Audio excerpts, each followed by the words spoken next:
expected that. The button to go live is behind me, and the camera's in front of me, so it always ends up doing that. Anyways, we are now live. Welcome to Monday morning. Thank you for tuning in to the Reinventing the Tattoo channels. This is the hashtag Reinventing Drawing Group Monday Morning Edition with Jake Meeks from the Fireside Tattoo Network. Definitely check out his YouTube channel. He's got years of awesome interviews and all sorts of tattoo related stuff, videos. It's great. The last stream was last night. It went pretty late, which was amazing. It was the first global art collaboration party meeting jam. It was amazing. They're settling in on the formats and the names, but it was pretty amazing. Guy Aitchison, Killian Moon, and Marcus Leonard were the main hosts, but it was an amazing cast of characters came in, including Paul Booth, Tofi. I don't even want to name people because there was so many. It was out of control. Yeah, so you can check out the replay of that and all of these drawing groups and everything on the Reinventing the Tattoo app. And if you go into the library and then the videos section, you'll see all the different shows and the replays. Okay, I'm going to talk about some of the upcoming events and where we're streaming out while I'm testing to make sure that this is actually going out on all the places. This is obviously you can find us on YouTube. So if you do a search for Reinventing Drawing Group on the YouTubes, you'll find the Monday morning groups that we do. Jason Leeser, who is going to be on the call shortly, is leading the Sunday afternoon calls, drawing sessions. And yeah, those are two of our regular streams. That is Sunday at 1 o'clock and Monday at 9 o'clock. What other shows that we have on the Reinventing Network include at noon on Mondays, we have Let's Talk Tattoo with Mark Lascarbo. I think I said that right, from Needle Jig. And then Monday nights are the Reinventing the Tattoo subscribers exercises. So you pay, it's like $300 for the subscription to Reinventing for the year. And it gets you into every single Monday, guys doing exercises with the Reinventing crew of subscribers. It's pretty awesome. You could join Reinventing if you go reinventingthetattoo.com or download the app and click subscribe to get into those exercises. Other regular shows include Thursdays at 12 noon Eastern. These all the times we're saying are in Eastern. Is the Tattoo Collecting Podcast. Fawn and Jordan are interviewing tattoo collectors, and it's pretty amazing. They're going to have a great lineup starting for next year. I believe the January 7th is their next show. You could just catch the event list on the Reinventing app, and you'll see all of the different shows that we have. Two quick plugs for sponsors that are helping make all of these shows free. Inkjet Stencils, if you are tattooing, you can get your computer hooked up to print out the stencils straight from your inkjet printer. It's a continuous flow, so you just refill the inks. You're not throwing away all the cartridges. And they even actually have an oversized printer. Andre Malcolm's got an oversized printer hooked up so that he could print out his back piece stencils or his sleeve stencils in one shot. And you will want to see that video if you go to the Reinventing app. Click, scroll all the way to the bottom. All of our main sponsors are there. You click on the Inkjet Stencils, and you'll see there's a folder there that's got the video. There's a group there, and check out Andre Malcolm's video of them printing out that stencil. It's pretty sweet. And then Cheyenne has a tattoo machine that is up for a giveaway. All you have to do is enter, be a tattooer who can get through the vetting process. And that is at tattooeducation.com/giveaway, and just straight up giveaway. And it's the Tattoo Education vetting form, but even if you're already vetted, still submit it so that we know that you want to have a chance to win this Cheyenne tattoo machine. It's worth over $700. It's with a grip, Solterra. Check out Cheyenne Tattoo Equipment. They also have a link on the app so that you can check out their videos and whatnot. Okay, I believe this is going out everywhere. If you can, let us know in the chat room where you're beaming in from, what you're drawing. Hashtag everything Reinventing Drawing Group. And the Zoom link is found on the app. Actually, I guess a couple upcoming seminars. If you want to build a tattoo machine, Tony Urbanik is doing an 8-week workshop where you can build your own tattoo machine, and it's pretty sick. It's 8 2-hour webinars for like 300 fucking bucks. Another steal. These everybody's keeping it really reasonable for the pandemic. So that is that'll start on Tuesdays in January. Tuesday the 12th, I believe, is the first one.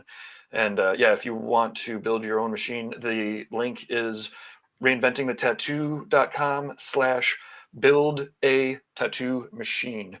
And then you could check out the 8-week course lineup of lectures and the dates and whatnot. And yeah, okay, I'm going to pop out. I might pop in just to read comments or fix any issues. I'll do some surfing. So if you want to call out places that I should surf to and screen share, Jake, just let me know. And sweet. Well, thank you very much. This is a lot of fun. I guess we can't stop. Don't stop. What's up, everybody? I am Jake Meeks from Fireside Tattoo Network, and I am just starting to figure out what I'm going to draw this morning. Let me switch over to my other camera so you guys can see what I'm drawing instead of looking at my face. That's better. Let's see. I'll drop this up here and switch over. I've been watching a couple of these like YouTube guys that do really awesome video production. They're like teaching video on YouTube, and they're so good with how they transition from shot to shot and how they light everything that it's inspired me. I'm gonna get a better setup here. Fuck yeah. Yeah, no, it's always embarrassing sometimes when I'm like, how come we just haven't gotten a guy like a fully remote, like tripod phone, microphone, earpiece, lighting setup that's just like completely separate. And yeah. But we'll soon enough. Hey, let's beam in. So we are encouraging people to zoom in, and Jason from the Reinventing crew is here. So I think he hello. What's up, Jason? How's it going? It's going all right. How about yourself? Good, man. Did you do your drawing group yesterday? I did indeed. How did that go? What did you guys work on? Went pretty well. I was just working on some back piece concepts, just brainstorming some stuff, throwing some ideas together with some flowers and a snake layout. Oh yeah. Yeah. I think I was actually working on something a little bit different yesterday.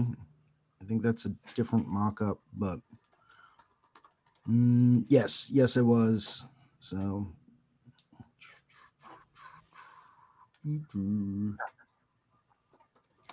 that's kind of what I was working on yesterday. You know, just some chrysanthemums and a snake. All right. Yeah, that's awesome.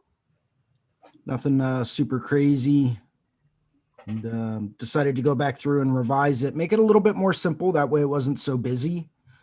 You know, as much as I enjoy the complexity of chrysanthemums and, you know, how they can go everywhere and you can move all the individual little petals around, sometimes I think it's just better to go with something a little bit more simplistic and a little bit more open, maybe something with some more negative space in it, just to make it a little bit more readable. Yeah. I think a lot of times that's one of the hardest things to do is leave skin in large scale pieces, especially leave skin and still make it look completely like a finished piece, make it look balanced and not like you tattooed part of the body, but like the skin becomes part of the design. There are a few folks that are subbing. So there's some Japanese tattooers are really good at it. I've always thought that Steve Moore does that as well as anyone. He just has these huge chunks of skin left in these back pieces, and you don't even notice it. It's like if the areas of skin were filled in, it would look dense or too heavy. He's so good at leaving it just perfectly balanced with skin through the piece. Yeah, let me fire him up. I think we're gonna probably bring up Steve Moore every other episode of everything that we ever do. He's such a great person. I was gonna say, didn't he get brought up again yesterday? Did he? This deja vu? Am I on the right day? Today is Monday, right? But now we're going to the website. Fuck Instagram. Check out this. Yeah, there you go. Yeah, see, it's so like perfectly kind of balance to the pieces. So Ginger got up bright and early to check this out. I don't know if she's going to be in, but she's been Hey, Jen. active. Wow. Yeah, Steve Moore is just on another level. Yeah, it really is. Some of those big, like, full back pieces he'll use, like, just use these huge chunks of skin that like, if I were tattooing, you get kind of caught up in the kind of microcosm of your tattoo. You'll end up like focused on just a butt cheek or something, and you're trying to get everything balanced and saturated in that area. And what I always make a mistake on is not stepping away and looking at it as a whole. And so I think about whenever I'm looking at his pieces, I'm like, there's no way I could have been disciplined enough to leave that whole area blank, but it works so well. Yeah, you can definitely tell. Yeah. Man.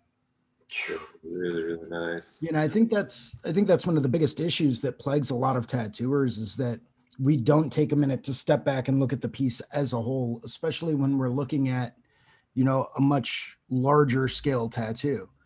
When you can really step back and really say, okay, is this really heading in the direction I want? Just like you would be working on a 5 or 6 foot canvas. If you don't step back and take in the whole thing, you will get lost in the detail, and then it's gonna almost be counterproductive. Yeah, absolutely. It's funny, you don't realize sometimes that an area is finished. You're sitting there still trying to figure out what's wrong with it. And it's like, well, really, it may not even be that area. It may be something, might be the surrounding area that's just, that needs a little something here or there. But if you, like, to your point, if you don't step back and look at it, you never know. You'll never notice it. Like, oh, that area doesn't have any. There's nothing left to be done. It's it's just pushing this over here so that it supports that area a little better, or whatever it is. I guess I'm thinking more in terms of painting than tattooing, but still. I just saw Yannick, who's been on the Drunk Critiques, liked one of our things on the Facebook. So hopefully, if she's watching, she should beam in and draw. She's amazing. When is the there was a drunk critique recently, but wasn't there? It was kind of in the middle of the day. Yeah, well, it started in the middle of the day. It ended in midnight. But yeah, it was the holiday edition. It was a 9-hour. Oh yeah.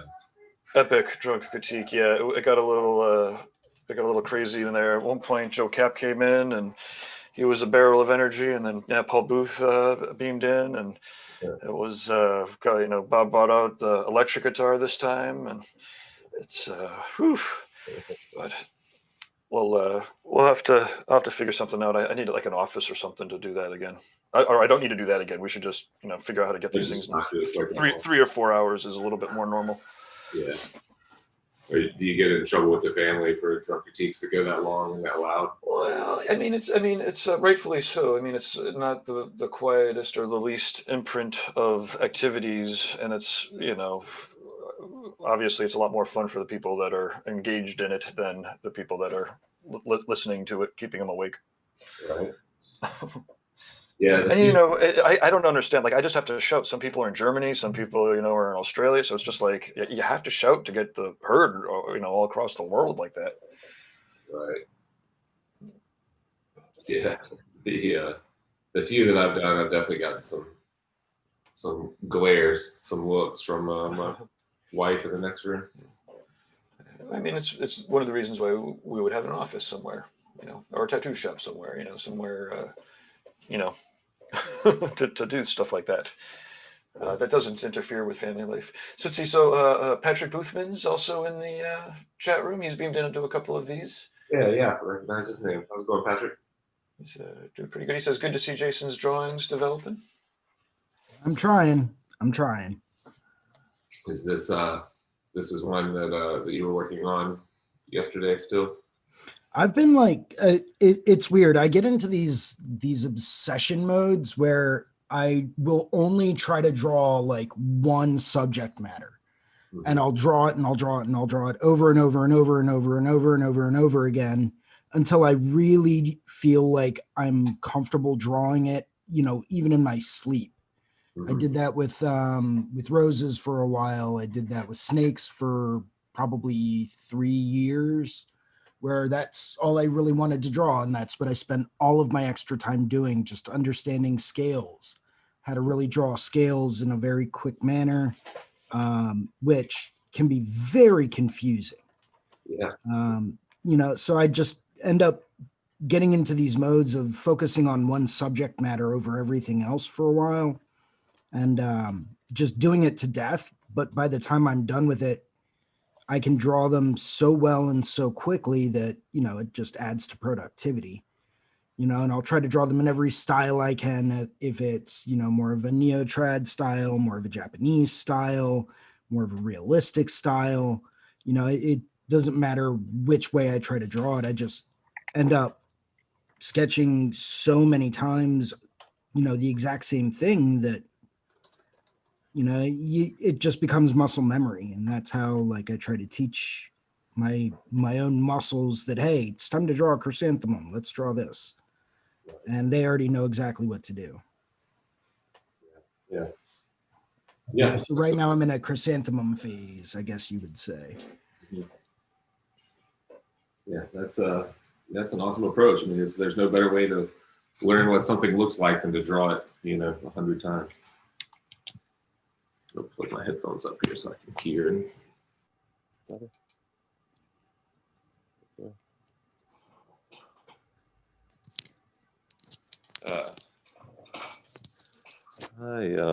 see here.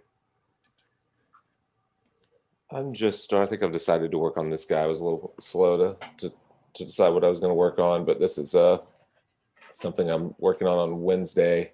Is this kind of floral piece, the working off an existing floral piece that I did quite a few years ago on this lady's ribs and on her side boob a little bit, and I'm going to pull up and over her shoulder, or up onto her shoulder blade. And so I just got this thing out just a minute ago, and I'm trying to figure out how I might balance it. I made the mistake of I don't know if you can tell if I go back here. I made the mistake of drawing. Whenever she came in for the consultation, we were just kind of laying out the shape that it might take and where it might go. So I've got this Sharpie mark all over her. And instead of doing it in like lime green or baby blue or something, I did it in gray. Oh, dude. So it's like completely in my way now. I don't know. But I can't tell you how many times I've done that. Yeah. And it's like, oh, man. Yeah. So Michelle Wortman says hello. Good morning. Hey, Michelle. Good morning. Haven't seen Michelle in a long time. Haven't seen anyone in a long time. Yeah, we got to get her to lead one of these. She's we get Guy all the time. Of course, we get Guy all the time, but we got to get Michelle in too. Yeah. Let's see. So Patrick was asking about the Zoom number. So if you are an artist and you are drawing and you go to the app stores and download the Reinventing the Tattoo app, check the event listing. It's the first link, and there'll be the Zoom link right there. You could also go to community.reinventingthetattoo.com and sign up if you want to just go through a browser and not download the app. Let's see. Amy Shandick says, good morning. Good morning. Oh, I know Amy Shandick. We've had her on the show before. I forget where we met. Maybe down in Texas. How are you, Amy? Long time. I asked if she was drawing to try to get her to come in. Let's see, on the Fireside Tattoo Network's YouTube, we've got Abodaka Sings says that's true from, I don't know, probably from 10 minutes ago. Oh. And T.Ease says, good morning, guys. Good morning. Good morning. Good morning. Again, if you're drawing and you want to join in, then you could find the link on the apps, or yeah, that's the best way to do it. It just really is go to the app, go to the event, click the buttons, get the Zoom in. We do this every Monday, 9 o'clock in the morning. Is there a way from the Fireside YouTube channel? Is the link embedded there in the notes or anything like that, or not the Zoom link? Okay. Sometimes we get I don't know. I guess we go back and forth. Sometimes we just blast it all over the place. But sometimes it's because it's a Zoom link, so it shouldn't necessarily be on like all the social medias all the time for perpetuity. Yeah, Scott's been pulling the episodes down after we finish them and going back and just kind of Yeah, doing that's like a great. highlight reel of them, so it's not quite so much. Although the last few times we haven't had a lot of setup or any kind of technical stuff, but the first couple of times it seemed like for 5 or 10 minutes we were fumbling trying to get it, get everyone online and get it straight.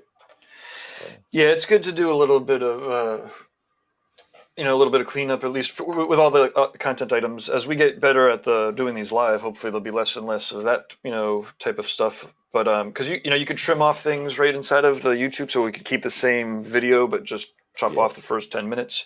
Yeah. See, Todd Snyder does a real good job. So he's got the pre-roll going for the 10 minutes before the stream, which is interesting because it's still cool pictures, and they've got sound playing in the background, and there's a clear sign that's like this live stream will start in 5 minutes. Yeah. We'll get there. That's cool. Who is the only Todd Snyder I know is a singer songwriter. Who's Todd Snyder? That guy. Oh, okay.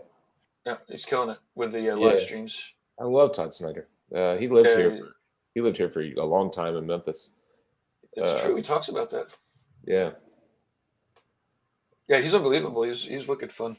Yeah. I actually yesterday when we were doing the prep for the drawing session yesterday, another friend of mine, Scott Hall, does a live show every Sunday also, and he reminds me that Todd Snyder has been doing noon every Sunday, live YouTube streams, full shows, and since the pandemic, so he's been doing it.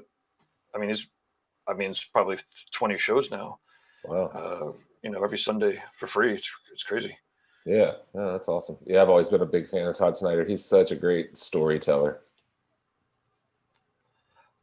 Yeah, wicked fun. Yeah, I can relate. Have you ever seen? I mean, you must have seen him live, or? I have seen him live, but before, when he was probably in the mid '90s when he was still playing, smaller shows around here. Which he still plays small shows, I know, I'm sure, but it was before, he was younger and he was more just getting up there and playing music. He wasn't doing all the kind of in between telling stories and doing all the kind of funny stuff that he does now. So it was a little bit of a different act, but yeah, I have seen him. Nice. Yeah, he's still playing, a couple hundred. Well, he plays the festivals and stuff too, but yeah. He saw him here at the Iron Horse, a couple places, 200, 300 people-ish. Yeah. And I should be a little quiet about this. I almost completely 100% uplit a joint in the middle of the rock and roll show because I had myself convinced I had just enough to drink that I was like, this is what's supposed to happen. And this is a Todd Snyder show. He's literally talking about, small acts of rebellion. And I remember it used to be normal to be at a rock and roll show and to be able to just spark one up. Like that's part of it. And, then there was the little voice of reason was like, dude, you could just go outside. Right. So I just waited for one of my songs that wasn't one of my super favorites. But I was moments away from being that asshole that was starting to smoke inside. Yeah, it's always fun when you've had just that perfect amount of alcohol where the rules don't apply to you anymore. Yeah. Okay, so Amy, let's see. Amy says, hey, Jason. Yes, about 5-ish years ago, I did an interview with you at Macy's Star of Texas Art Revival. Oh, he's talking to me. Yeah. Convention. That's right. Not drawing today. Rather, I'm in the midst of all of the data entry for 2020's taxes. Oh, rough. Yeah. That sounds like a blast. Yeah. Although you're way ahead of me. I'm still doing 2019's. No. Okay, Amy, y'all popped up at my YouTube feed yesterday. This is great. I'm really enjoying the conversations. Thank you for having this. Awesome.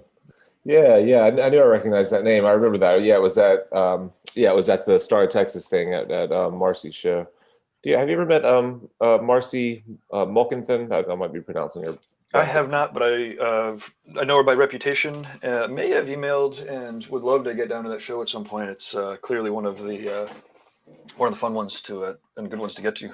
Yeah, I mean the cool thing with that one, we haven't been in several years, but it's in Austin and it's in like January, February, and sometimes it's 75 degrees in Austin in January, and sometimes it's cold. But we've been so lucky to be there on some years where there's been perfect weather, and Austin is so walkable, and it's and Marcy's really awesome. She's great. She's been doing it forever. It's the first show I ever went to. Before she was doing it in Austin, she was doing it in She did it in Houston, late 90s, I would guess, probably very late 90s, 99. And Nice. it was my first show. I was scared to death. Or one of my first, maybe it wasn't the very first. It was one of my first shows, but it was, yeah, I was so nervous. And I did. Sorry, finish your thought. Sorry, I didn't mean to. I was going to say my first seminar was definitely there. I took a seminar from Jack Rudy, and I remember him saying that we didn't need gray wash to create nice black and gray tattoos. Just think about it like you're like if you were drawing with a number 2 pencil and you had to render like an apple. He's like, you can vary with the pressure. You can vary how saturated it is. And he was like, so people go to gray wash too soon. And he was talking about using straight black and varying your pressure and hand speed to create washed effects. And that was the first time I ever heard anything like that. I was like, oh crap, crazy. Nice. Chuck is he's a legend and a character and a legend. Yeah. If people in the chat room want to see it, I do have one of the first conventions I went to was the AmJam, and there's a video. It's got old Paul Booth and Guy from '91. If people want to see it, then they should let us know in the chat room, because it's pretty fun. So Patrick is beaming in from Wales. Yeah, that's me. How's it going, Patrick? Very well, thank you. Very well. Yeah. I'm just trying to figure out like layers and light sources on a piece that I'm working on. And obviously I should have done this right at the beginning. And so it's presenting me with problems now. So yeah, ideal if I could have some sort of guidance on that would be ideal. Yeah, absolutely. So if I show you, I'm not sure whether you're going to get reflections on. No, it's pretty decent. Maybe zoom in. Yeah. Let me. I'll spotlight you in a second here. Look at that. Cool.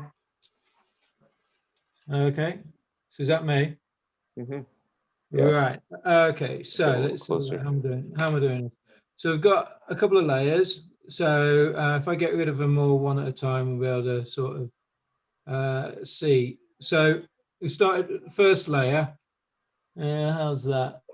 There you go. Okay. So you got like a sort of moth kind of thing with a skull head, climbing up a candlestick. Yeah. And so that was layer 1. And I was listening to the podcast that you did with Andy Chambers, and he was talking about how if you're doing something above, then you want to be displaying stuff like that says the top of that creature, the top of that thing. So for instance, the snake's head or whatever you did on that sleeve you were doing last time. So having the skull on the moth was just for myself an easy way of people sort of recognizing, oh, that's a skull from above, as opposed to whether people would find it easier to recognize a moth's head from above. So anyway, there you go. Mm-hmm. Yeah, that's that. So that's below, and then in the flame we've got this sort of face kind of thing, and I thought that would be the sort of the neutral line. So we're looking at it from above there, we're looking at it neutral in the middle there. Mm-hmm. And then what have we got on? Yeah, so that's the same sort of thing. So that's our neutral line. And then let's see, over to one side we've got, just to sort of give it a flow. Initially I was going to have like 7 of these characters, and I realized that was such a lot of hard work. So we got 1, 2, and then the idea was to have like a third sort of centrally behind it. But then I've got all that problem of what's it called, light source and what have you. So for instance, had it been just like a cylindrical thing up the middle, that wouldn't have a problem, but the fact it's got this candle light on the top of it means that obviously that's going to be the lightest part of the drawing, isn't it? Right. That makes sense. Right. Okay. So where am I going with this? Yeah. So what I was hoping to do. So I just sort of put in these lines. If I make it a darker color, that might be more helpful as well. There you go. Nice pink. So these lines here, we're going through the so dark, going through the sort of centers of the characters, and then that's the neutral part here. So basically, whatever goes in here, say for instance, if it's a big, there's a skull or like moth's wings or what have you, I'm going to be looking at the bottom of it. So looking up at the underneath, like say for instance, the jawline of a skull. So you can see even less of it, but the jaw is protruding. Now, there's a tricky part. So if this is light on a dark background here, yeah. So and that's going to be dark because it's further away from the candle. So the center of a candle is going to be the lightest part here. Behind the candle is going to be dark. So for instance, on these butterfly wings, I've got, zoom in. On these butterfly wings here, these are dark. This is bright, drop shadow there. So we've got high contrast along what's supposedly in line with the candle. So if I was to put something, it's a case of where I locate this third moth character. If I put it behind it, then I've got to think about how dark those wings are, yeah, because they're going to be invisible because of the brightness of the flame in the middle. But also I want some sort of fluidity of sort of shape. Yeah, so I'm just trying to figure out where there are tricks. It's funny that the problem that you're dealing with is one that we just went through with a woman named Shelley Dax and in our Find Your Style group that Andy and I did, and she had a similar. She was doing a full sleeve of a gypsy woman, and she had this candle right in front of the gypsy as a light source, but the candle was down on the forearm, and she was trying to make that be the light source for the entire tattoo, and it became problematic, some of the same issues you're dealing with now. So what we ended up doing in her case is making that candle not the overall light source, but a really intense light that dissipated really quickly, so it affected everything for an inch or two out. And then there was a secondary kind of light source from the top of the arm down that made it a lot easier for everything else to kind of relate to, rather than trying to figure out how that candle makes its way all the way to the top of a shoulder from the forearm.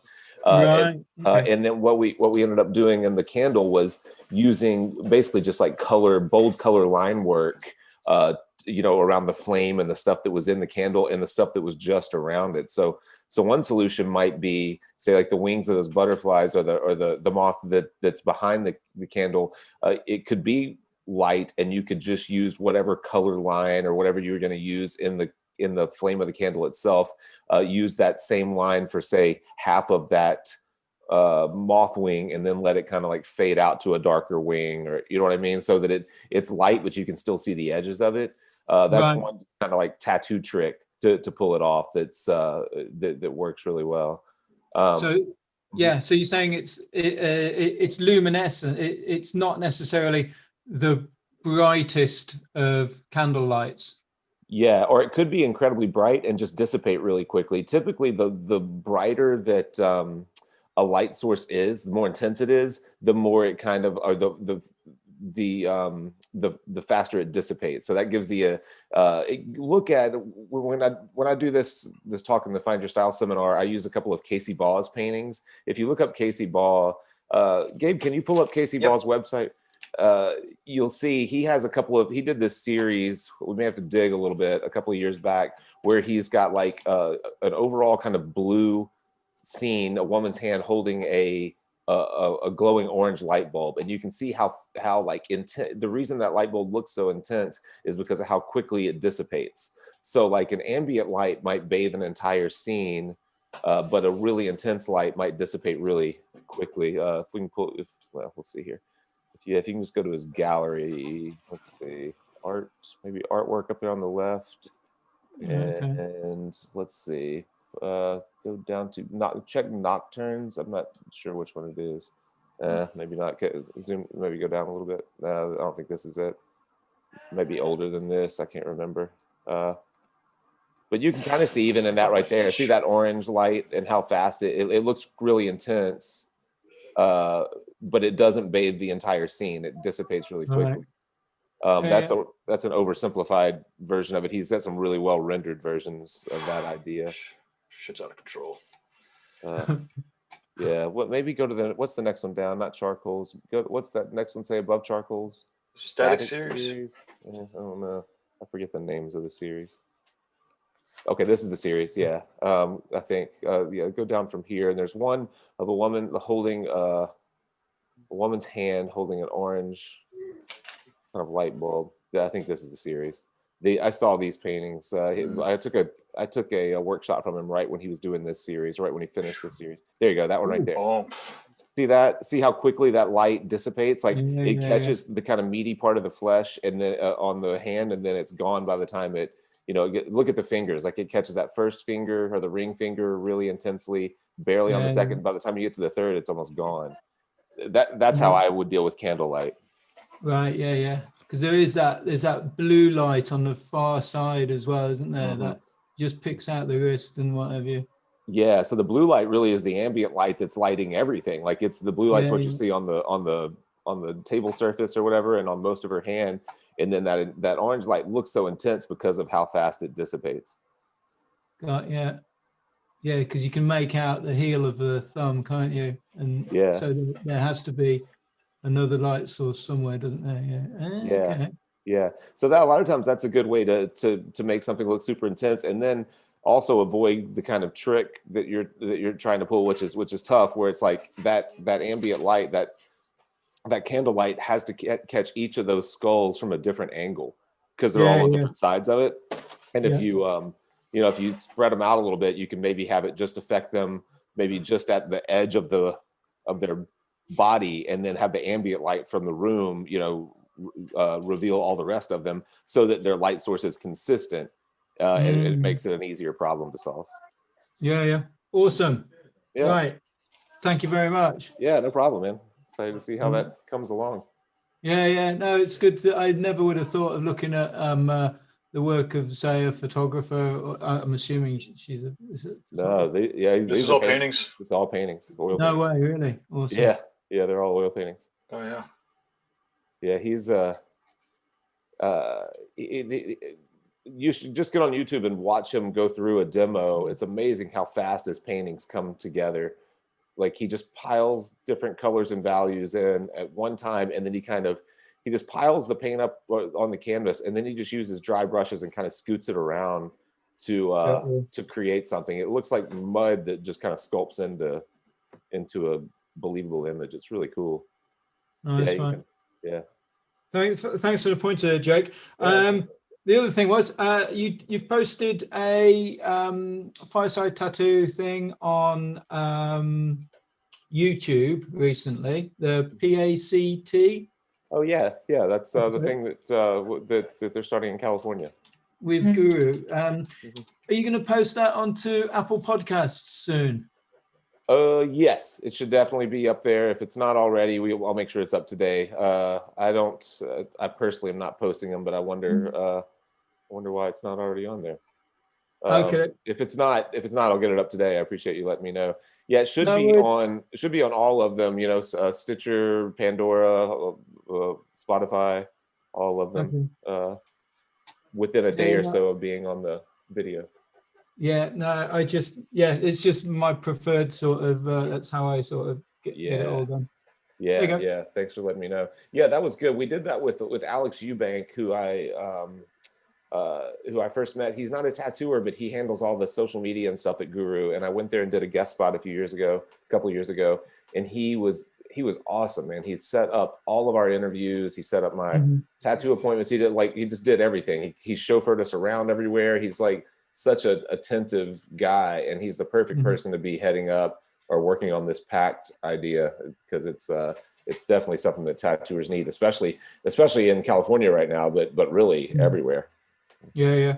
I heard the episode that you did with oh gosh, is it Aaron Della Vedova? Yeah. I'm glad you said it. Yeah. Yeah. And I thought that was really good what he said about the shop being like his teacher, his sort of his master, and whenever he needed to find out what was going on, it was the shop that would sort of guide him, almost like a sort of a bit like a Zen Buddhist sort of philosophy on it. That was awesome. And yeah, certainly that podcast pointed myself in the direction of some absolutely amazing artists working at Guru. Everyone there. It's crazy. I knew a handful of them, just by name. I just knew their names. I actually didn't know anyone except for Aaron. Whenever I went there, Aaron and what's his name? Yushi. No, is that right? Yeah. Those were the only two that I had ever met. And once I got there, I was just like, oh my God. I mean, you just walk from station to station. There are two different locations, and everyone is incredible. So good. Yeah. Awesome. All right. Yeah. Cheers, Jake. Yeah, thanks. I'm excited to see how that comes along. Oh, one thing I was going to say before we were talking about the light source, when you're adding that third moth up on the upper left-hand side, one thing that I have a bad habit of doing is like lining it up just unintentionally. So I would make sure that the skull of that moth isn't directly above the skull of the moth that's climbing up the candle. You know what I mean? They're not like stacked on top of each other. That might help you with the placement a little bit. It's something that our minds always want to do, but it's a bad idea. But we'll always want to we'll end up unintentionally kind of stacking the same kinds of things on top of each other. And I mean, that was going to be my next question. It was, well, what I sort of discounted was going to be whether that sort of head was going to. I mean, it's so easy to sort of go for symmetry every time, isn't it? You know what I mean? Yeah. And like you say, you're sort of you're pulled towards it, but maybe say like you're suggesting something over here might be the better option rather than directly above. Anyway. Yeah, definitely. It's something that everyone I think has a problem with. Andy in our workshop was using it's not a grid. I think it's something that Teresa Sharp introduced in her seminar that Andy picked up on, but it's a grid of triangles basically, and it keeps you kind of can drop it over in a layer over your drawing, and it'll make it easy to recognize if you're making those types of mistakes, like everything's too much the same size or it's stacked on top of each other. And the way that the triangles intersect will kind of help you to guide like your placement. Like an isometric sort of grid, but on a layer. I should have it here. Let me see if I should have it in my photos on my iPad. It looks like Stefano has joined us from the Venice area. Oh, sweet. Hello, Stefano. Hi, guys. Could you turn your camera to the side, horizontal? Yeah. All right. Let me see here. Hi, Stefano. Hi, guys. How are you? Hey, Great. Doing all right? Yeah. If you could turn your phone so that it's hold on. On my paint? Yeah. Where? Here? Yeah. Yes, like that. Yeah. We can draw free today? Yeah. Okay. Yeah, absolutely. I continue this paint. Oh, nice. It's beautiful. Three paint.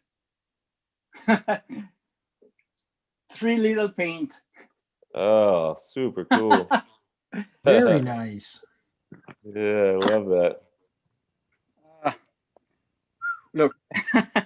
Triptych. I love it. That's super cool. Okay. Today I don't have near me my girlfriend, and he helped me for translate because I don't speak English very well. Oh, that's okay. Ah, That's okay. We can just watch. and I don't have a time for study English. Fuck. I think you got the most important word there, Stefano. Right. Every time I want to speak, but I don't know the languages and I don't like it, but I don't have time for study. Because when I have time, I prefer draw and paint. Yeah. Jay, did you two meet at the Venice convention? Not that I remember. You I don't think Yeah? so. Did we meet? I don't think so. Oh, okay. Last year? No, it was a few years ago. In Yeah. 2015? Yeah, somewhere around there. Oh. Yeah. No, I don't remember. Were you painting or tattooing or what? I tattooing. Okay. Yeah. Yeah. And I don't remember. I know we definitely didn't podcast, but we could have met in passing. There really were not that many tattooers at that show. You know, it wasn't a huge it really wasn't that big of a show. It was awesome. It just Yeah, no, it was very boutique-y. Yeah. It was amazing trying to fit. I mean, yesterday Adrian was kind of reminiscing about how each room, we had like maybe 6 to 8 tattooers per room, and but it made for a really unique experience for everybody. It was definitely it definitely was not a show for tons of people. It was definitely a show for people that could get there. I remember Damon was like, dude, you're helping throw a show that's actually like in a city, but you still can't fucking find the place. Yeah, it was difficult to find. That was and that's such a walkable city, and we were walking these podcast cases for what felt like 3 miles every morning because I didn't want to leave all our podcast gear in the palace. It was a palace. It's crazy. I posted up a memory of that yesterday on the Facebook. So I try not to be on the Facebook as much as I can, but I was doing a stream, so I was like, and the memory fucking showed up, and I'm like, oh, the motherfuckers got me to engage. But we got a whole little mini show. I mean, people are ready to go back, I guess. Oh, absolutely, man! I would love to go back and do that again. That was so much fun. That let me just change my camera around. I wasn't drawing anyways. That it was funny. The first day I was there, I'm walking around looking at the main room where the main stage was, and looking at the ceiling and all that. And I forget who, but someone told me, they were like, "Oh, this is where Madonna filmed Like a Virgin." It's like, you're kidding me. So I jump on my phone and like go back and find the video, watch the Like a Virgin video. I'm like, oh, I'm standing in the same room as Madonna. It's crazy. The website's kind of a mess, but I'm trying to find a picture of that ballroom for people. It was out of fucking control. It was so cool. Here's that. I found that grid of triangles. I forget what it's called. Tell me. Let's see. Can you see what I'm doing right there? Oh, hang about. And so if you drop this in, and I'm sure I can share it. If you drop this in on a Procreate or a Photoshop layer and set it to transparent, it'll drop the white background out, and you can use it. You can even like mesh it and bend it to fit the area of the body that you're working on, and it still works pretty well. I mean, you don't want to distort it too much, but you could mesh it a little bit. But and it just the intersections help you to kind of see where stuff is, where focal points are lined up, and you can use it either way. I use it most of the time in portrait mode and not landscape mode, but it's helpful. It's helpful once you do your layout. Could you hold that up again, and I'll try and take a screenshot of it? Oh yeah, absolutely. It looks relatively straightforward. Hold up. Yeah, it is. I mean, you don't have to have it exact. Yeah, no. Perfect. Let's see here. Okay.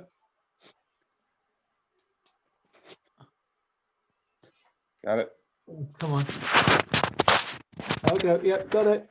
Cool. Cool. Yeah, and I mean, I guess some people probably use it for their layout. I've used it more just to kind of test, like after I have a layout, before I get too far in. Once I've kind of blocked in my major shapes and I know where my light's coming from, I'll drop that over the top just to make sure there's not some like huge mistake that I've made that I'm not seeing, which there normally is. Most of the time I've screwed something up.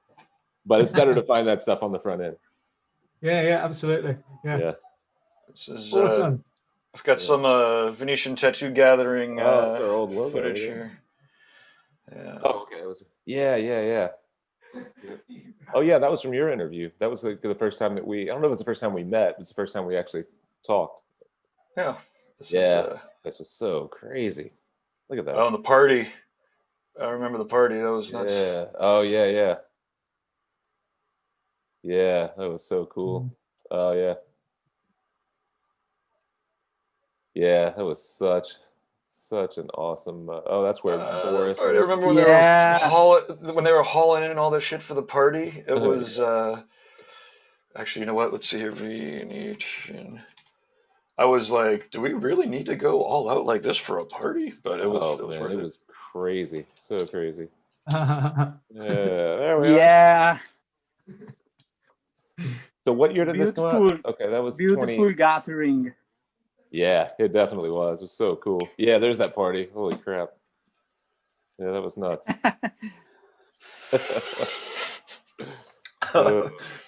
I stumbled. How I didn't fall into a canal on the way back to my room is beyond me. Yeah, it was. Again, just Venice in general is one of the last video I'll show is there's one of Derb, I think, going through the maze trying to get there. Hey, there's Martin. It is really fun watching these replays just to remember who's actually there. Tony. Yeah, that's Steve Butcher right there, I think. I met Paul Booth at that party and ended up getting him on the show. He had just he was excited to be there, but he left a show that was being put up at the Booth Gallery. There's Stebley right there. I don't think I even knew Matt Stebley at that point. But there was a show that was being put up of Odd Nerdrum paintings. If you guys don't know Odd Nerdrum, you should go do a quick search. But so yeah, I was talking to Paul Booth about Odd Nerdrum, and then he agreed to come on the podcast and talk about the Booth Gallery and Odd Nerdrum. It was cool. Lucas. Everybody wearing their sunglasses at night. There's Yamako and Butcher. Yeah. Well, we will have to do that again. Absolutely. Yeah. That was so much fun. But actually, I guess while I have the screenshot up here, let's we can take a peek. This is the community and check out some of the shit that people did yesterday. So this is actually, that's the plug for you. This is this is a guy, a tattooer from Costi Shop. Here we go. Oh wow! This is one of the pieces yesterday. Yeah, Heinz, Tofi, and Chris Morant and Kyle. Yeah. Tofi was in Venice, right? Yeah, he was. Yeah. Venice has been coming up a ton. You know, it's Marcus was there. A lot of people in the Paint Jam made it out to that show. And this is Tivon, Sandy, Verifile, and I thought they had one more person here, but yeah. And people could still go, like, if you want to, obviously the folders in the group exist in the app, the collab lab, so people can pick up collabs.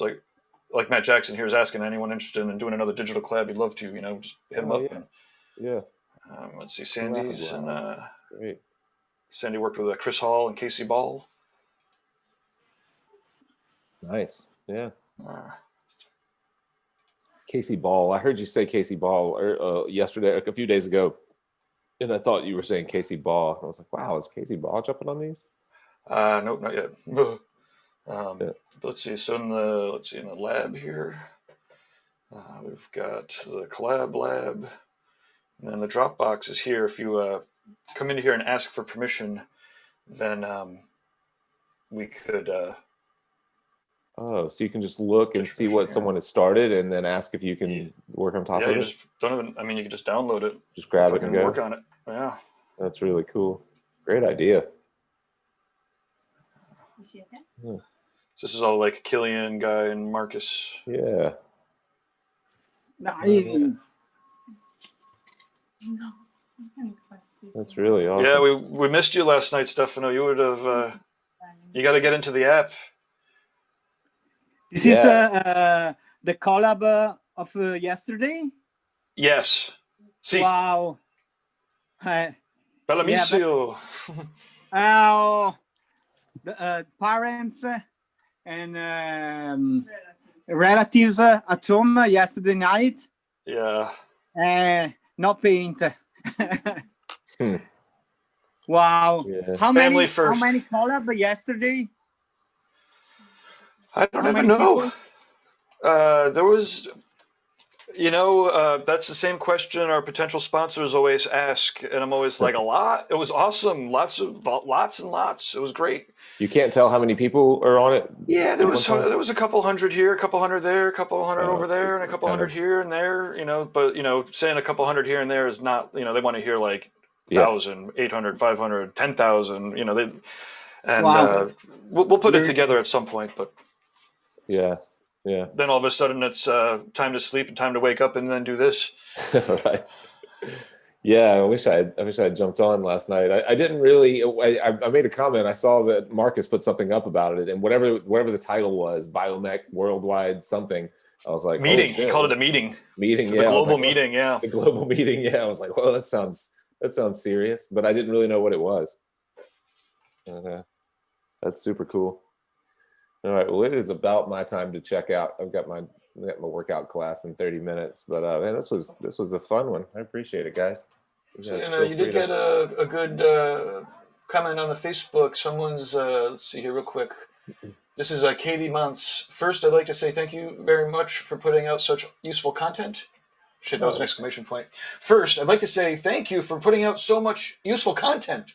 I'm almost finished building out a very large studio in North Carolina. It was 8,100 square feet when we started. Whoa. And then we added an extra 900 square feet of studio space so our tattooers have space to tattoo as well as paint and draw. Wow. The first 8,100 feet wasn't enough.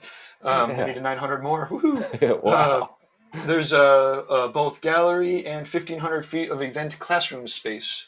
Whoa. Our main goal is affordable continuing education for tattooers and regular studio art, as well as nonprofit art program for teens in our area. Let me know what you think. We'd love to connect. Oh yeah, absolutely. That sounds great. Where did she say? Where in North Carolina? She didn't, but you'll find her if you go to the Fireside Tattoo Facebook it's on the feed. Facebook feed. Okay, that's gotcha. one of the comments there. And then Nicholas says, "Super rad, thanks y'all." Yeah, thanks for tuning in. in. We have you for a couple more minutes. Raul Ruz says, "Fantastic." Pedro says, "Successo." Actually, Gabe, she did say that it was in downtown Hendersonville, about 20 minutes from Asheville. Oh, okay. Sweet. I have family in Asheville. Yeah, I'd love to check that out. Good Lord. 9,000 square feet of art space? Yeah. That's serious. Wow.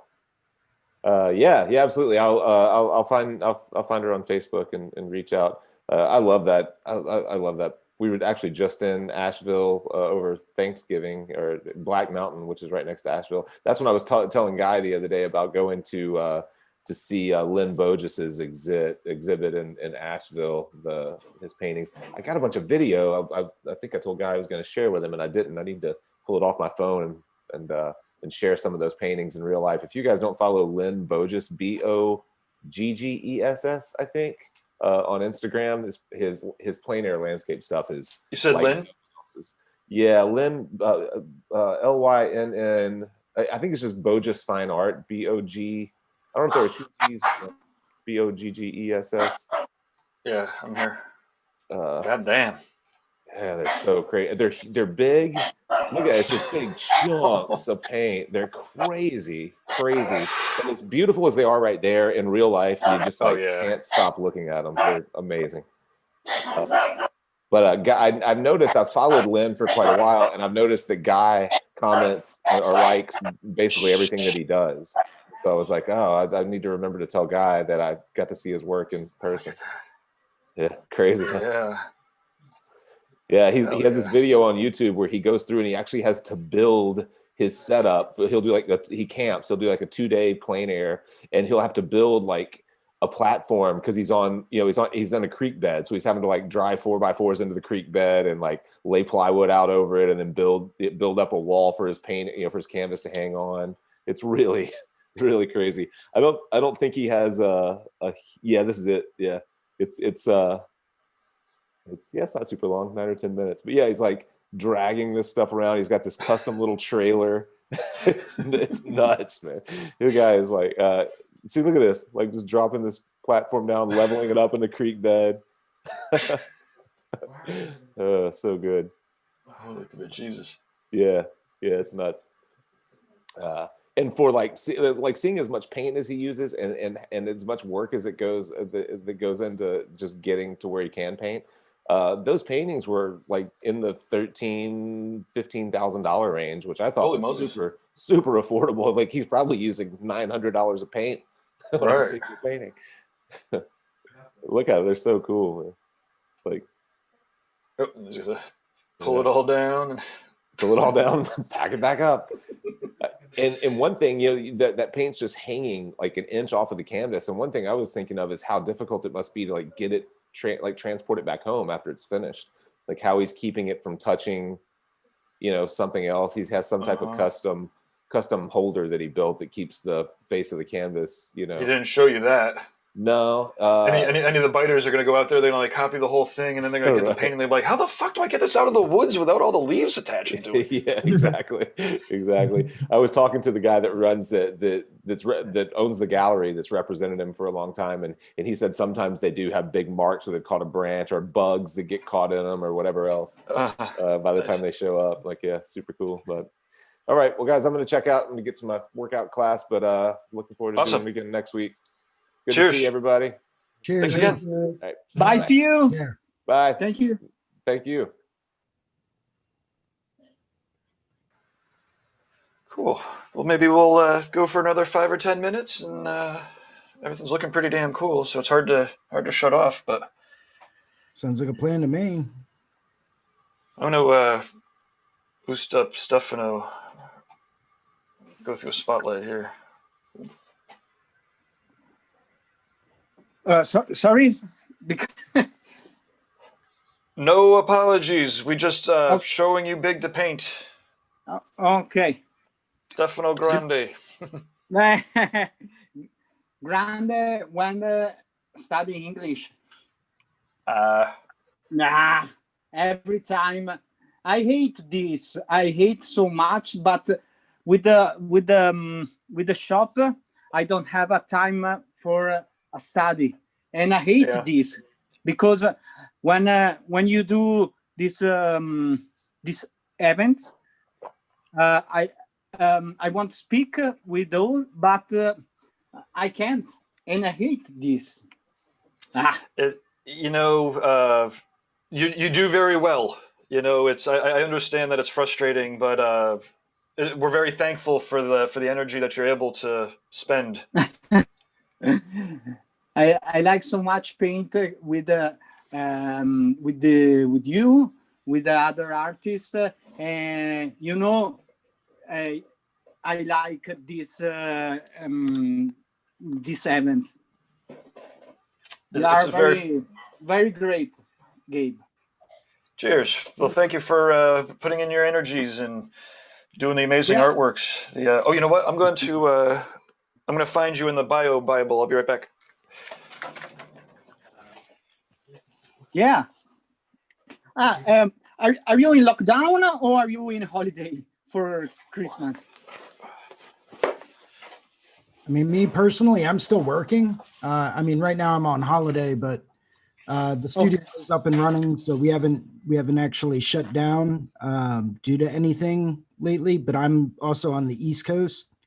I'm right outside of Philadelphia. Okay. We are in Italy. We are in red zone. All Italy. That's rough. Yeah, it's not good. Yeah. Yeah, you guys were shut down for quite a while, from what I understand. Okay. Sorry. I have the book, the big book. Dun dun dun. The back. Mhm. Let's see, move spotlight. Okay, so we've got the Encyclopedia Biomechanica. Yeah. And voila, boom. It's funny. I Hey!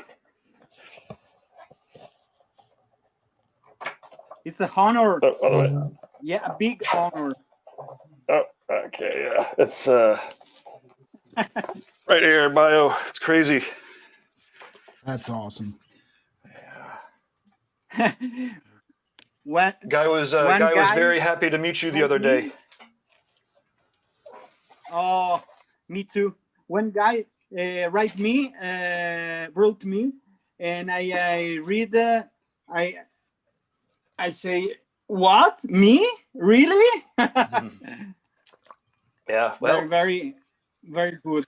For me, If it's you- incredible. if you And, just keep I want getting better. Yeah, yeah.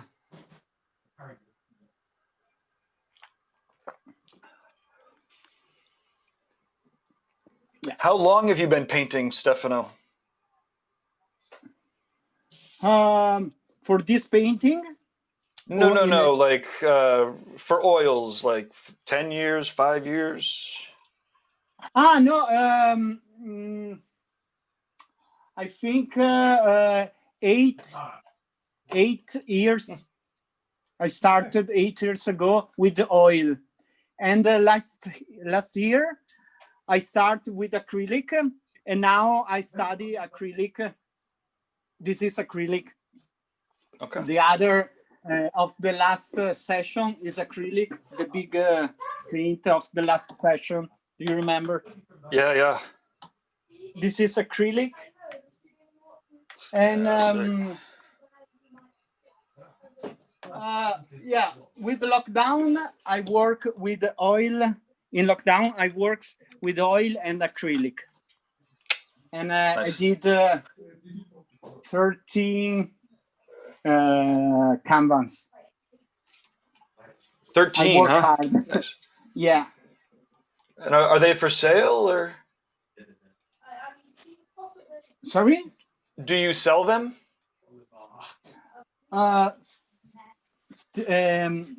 Still, what is still? Can people buy your paintings? Oh, yeah, yeah. If the people want to buy a painting, they can write me on Instagram or on Facebook. Cool. Yeah. Well, it's, you should definitely download the Reinventing the Tattoo app, and there's a marketplace. So if you put up okay, your, you write me. Yeah, you wrote me yesterday this. yeah, we're like it's still Ye- technically in testing, but it's time. You should log into it, and then yeah, people will flip out about your paintings and your Okay, tattoos. okay. When we close the session, I look the app, okay, Cool. and I check the app. Yeah, you'll be psyched. Okay, so let me. I'm going to feature Patrick, and then we'll have Jason close out the show here. Okay, spotlight for everybody. Right. Yeah. So, in light of what Jake said, let's see if I put the other ones back in. Oh, on that one. There we go. Yeah. So, well, that's terrible. There you go. So, butterfly, my top left. So 1, 2, 3. Neither of them directly above each other, and then I'll try and put that line there. Let's see. Hopefully, if I pop that in there, that'll be like the jutting out jawbone, and then it'll be what underneath the cheek there, top of the eyes, and then the foreshortened skull head there, and then a case of sort of putting in these funny little arms and trying to get some sort of animation that, yeah, looks believable, but not necessarily too static. So yeah, it's getting there. Hopefully by next week it'll be, yeah, looking a little more polished. Sweet. Awesome. Cheers. Okay. I'm going to put Jason on, and then at the end, everyone gets to say their thank yous and goodbyes. And then it's always a little awkward to actually click the button, but at some point, I'll just do it. Cool. So, hey, everyone, thanks for stopping by today. Once again, just working on this little side piece concept of a snake and chrysanthemum. Don't forget to tune in on Sundays at 1. I'm hosting another drawing session for the Reinventing the Tattoo drawing group. Feel free to stop by. The more the merrier. It's a very open, collaborative environment. Everyone's welcome, all skill levels, all styles. None of that really matters. Just trying to get a few more people in there. Just sit down, talk tattoos, talk art. Guy usually stops by and says hi. It's just a nice, friendly, like Sunday afternoon event. We always try to welcome as many people as want to join. Also, thanks, Gabe, for hosting everything and doing all the background setup and getting everything streaming correctly. Thank you very much. If anyone needs to get a hold of me, you can reach out to me at Philly Inc. on Instagram, and I'll throw that up right there. Feel free to reach out if anyone ever has any questions about anything. Been getting a lot of questions about Procreate, and all you have to do is send me a DM. I'll talk your ear off about it. I've been working with it extensively for quite a few years, and I know a lot of different tricks about it. So if you ever have any questions, feel free to reach out, and I'll be happy to answer whatever questions you may have. Otherwise, back to you, Gabe. I think Awesome.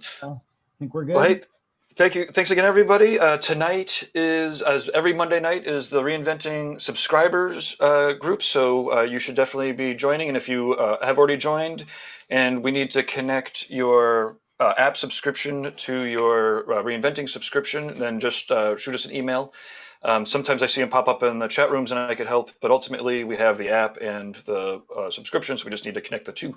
And so that's Mondays. And check out the websites for the schedules. We have tons of shows. And thanks again, Stefano, for beaming in from Thank you, Italy. guys. And Patrick from Wales.